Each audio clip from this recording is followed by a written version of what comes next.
Ito, clam naman ang iluluto ko.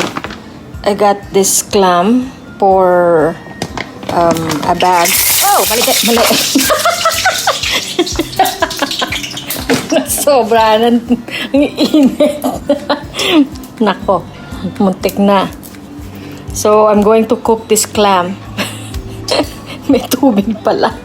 I'm going to cook first my ginger. Turo kasi sa akin ng nanay ko, iluluto muna ang ginger. And then I'm going to add this garlic. And wala na akong sibuyas. Naitanim ko na lahat. I have no onion. It should have onion. So, I decided to get my onion from my garden. I'm going to use this onion to cook this. How are you doing? Teka, I'm going to...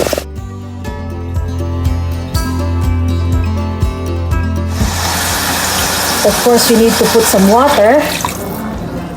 A cup of water, some salt,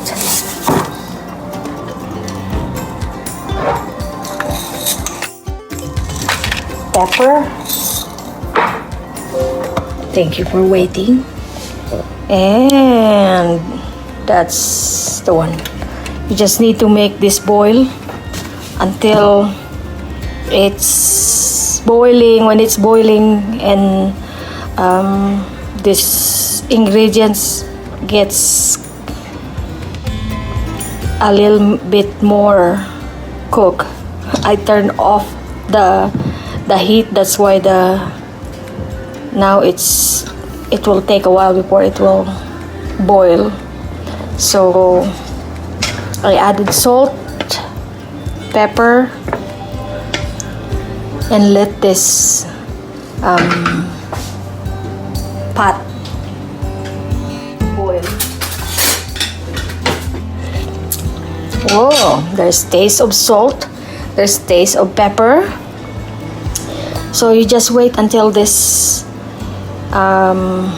ingredients turn to a boil, and then I'm going to drop my clam. This is what I'm going to cook. Clam. I got this whole bag for $5. So I am, yes, nagra-rhyme na naman. Clam na naman. Yes, and that's how I am going to yes, when you see this boiling, that means deliciousness is boiling. And you just add this. And that's how you cook your clam. Very easy.